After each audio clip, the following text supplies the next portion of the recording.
ভাইয়া so sad ভাইয়া, এটা বলার মতো না। খুবই কষ্ট নিয়ে আবার চলে আসলাম। আমরা ট্রেনের মধ্যে ওইরকম ভিড় লক্ষ্য করতে পারছি, যারা এই বাড়িতে ঈদ করতে গেছিল গ্রামে তারা এখন আবার কর্মস্থলে ফিরতেছে। গ্রামে তো আত্মীয় স্বজন সবাই দেখলে অনেকদিন পরে একটু ভালো লাগে আর কি। এই ধরনের শহরের থেকে গ্রামেই ভালো লাগে। আমরা টিকিট কাটার পরও আমাদের ছাদে আসতে হয়েছে ভাই, ভিতরে অনেক অনেক যাত্রী, তো ভিতরে সিট পাই না, তো ছাদে করে আমরা সবাই আসছি।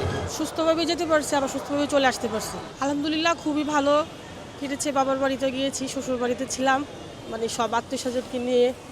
কালকে একটা প্রোগ্রাম ছিল বাসায়, ভালোই সব কিছু মিলে সব কিছু ভালোই কাটছে আর কি। আলহামদুলিল্লাহ ভালো লাগছে, যেহেতু পরিবার ছাড়া নিজের কর্মস্থলে ঈদ করছি, পরিবারের সাথে ঈদ করছি, খুব ভালো লাগছে। ঈদ শেষ করে আবার এখন বাড়িতে ফিরছি, খুব আলহামদুলিল্লাহ মোটামুটি আরামদায়কভাবে বাড়িতে ফিরছি। তা এখন আরও কিছু পথ বাকি আছে যেন সুন্দরভাবে যেতে পারি।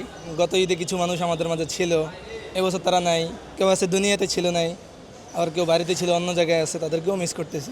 আমরা ট্রেনের মধ্যে ওইরকম ভিড় লক্ষ্য করতে পারছি যে যারা এই বাড়িতে ঈদ করতে গেছিল গ্রামে তারা এখন আবার কর্মস্থলে ফিরতেছে। আর গ্রামের মানুষটা ওটাই তো আমাদের আসল শিকড়, তো ওখান থেকে যেহেতু আবার নিজের কর্মস্থলে ফিরতেছি তাদেরকে তো মিস অবশ্যই করব। ভালো লাগতেছে, এক্সাইটেড লাগতেছে। আবার এখন নানুর বাসায় যাব, অনেক ভালো লাগতেছে। আছে বলতে এবার একটু খারাপ লাগছে, আমার দাদু মারা গেছে, তো সেই জন্য একটু খারাপ লাগছে। বাতাসে ঠিক আছে, কী বলো, ছোটোবেলায় অনেক যখন আমার সবাই একসাথে ঈদ করতো, এখন সেরকম করে না।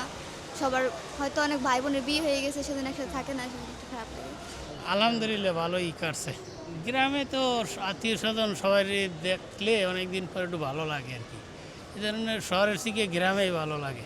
শহরে তো ব্যস্ততা থাকা লাগে, কাজে কর্মে, এইটা সেইটা বিভিন্ন ইতে। আর গ্রামে ধরেন আত্মীয় স্বজনের বাসায় একটু বেড়াইতে যাওয়া যায়, তারপর সবাই দেখলে একটু ভালো লাগে, বা এক জায়গায় বসে একটু চা খাওয়া যায়, মানে একটা অন্যরকম একটা ফিলিংস। অবশ্যই মিস করবো, সবার কথা মনে পড়বে। আজকের আসাটা একটা খুব এটা কষ্ট, আত্মীয় স্বজন রাইখে আসা একটা কষ্টেরই ব্যাপার। আর ট্রেনে আজকের কষ্ট হয় না, সুন্দরভাবেই আসছে। ভেজাল তো ভাই সবসময়ের মতো ভাই, সবসময় ভেজাল হয়। আমরা টিকিট কাটার পরও আমাদের ছাদে আসতে হয়েছে ভাই, ভিতরে অনেক অনেক যাত্রী, তো ভিতরে সিট পাই না, তো ছাদে করে আমরা সবাই আসছি। এটা প্রতিবারই, এটা আসলে এখন সরকার কর্তৃপক্ষ যদি এটার কোনো ব্যবস্থা না করে তাহলে আমাদের বাংলাদেশের পপুলেশন অনুযায়ী যে গাড়ি ঘোড়া যানবাহনের যে ইট আছে এটা কম, যার কারণে মেনটেন্যান্স ঠিক না থাকার কারণে মানুষের এই হয়রানি ভোগান্তি হইতেছে। ঈদ কাটাইছি, মজা হয়েছে, কিন্তু যাতায়াতের এই ঝামেলাটা আর কি সবারই সবসময় ফেস করতে হয়। আলহামদুলিল্লাহ আমরা খুবই ভালো একটা এনজয় করছি এবার ঈদে। মা বাবা ভাই বোন, আমার ওয়াইফ নতুন বিয়ে করেছি, তো আলহামদুলিল্লাহ শ্বশুর শাশুড়ি সবাইকে নিয়ে হ্যাপি একটা সময় পার করে আসলাম। তো এই ভালোই কাটলো আলহামদুলিল্লাহ। তো আলহামদুলিল্লাহ তাকে নিয়ে আমি খুবই হ্যাপি। গরমে আরাম নিয়ে হবে না হাহুতাশ, ঘুরলে পরে ওয়ালটন ফ্যান বাতাস আর বাতাস। ও ভাইয়া সো স্যাড ভাইয়া, এটা বলার মতো না। খুবই কষ্ট নিয়ে আবার চলে আসলাম।